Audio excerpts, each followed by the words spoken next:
Commençons par les audiences accordées par le chef de l'État, le président Alassane Ouattara. Les 4 audiences sont essentiellement portées sur la reconstruction post-crise.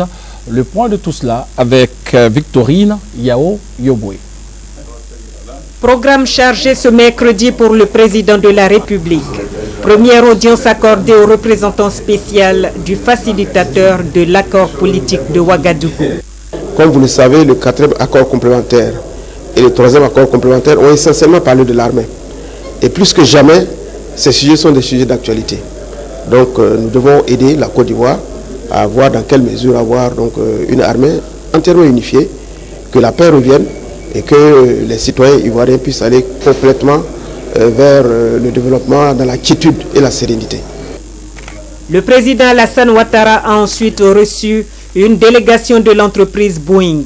Au cœur de la rencontre, la relance de la production de gaz en vue de combler le déficit en électricité. Il a été question de relance de tous nos plans d'investissement dans le secteur de l'énergie. On va relancer la campagne de forage pour retrouver du gaz sur le bloc de Foxtrot.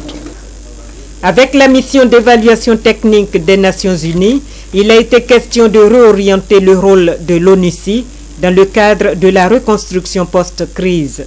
Le président nous a fait savoir quelles étaient les priorités auxquelles son gouvernement s'attelait et nous a fait un certain nombre de propositions. Il a également indiqué les domaines spécifiques dans lesquels le gouvernement aurait besoin de l'assistance des Nations Unies et nous tiendrons compte de ces propositions lorsque nous allons finaliser notre rapport et qui sera soumis à nos chefs à New York. La dernière de cette série d'audiences a été consacrée aux représentants de la Banque mondiale. Il y aura déjà une grosse mission Fonds monétaire Banque mondiale dès la semaine prochaine pour commencer à travailler avec l'équipe économique, le ministère de l'économie et des finances notamment. Ensuite, il y aura une série de missions techniques qui viendront travailler dans les différents secteurs, agriculture, éducation, santé, développement du secteur privé, secteur de l'énergie. C'est à la suite de l'ensemble de ces missions que nous pourrons donner quelques indications chiffrées et à partir de là voir comment nous allons nous organiser sur les 6 prochains mois pour accompagner ces différents secteurs.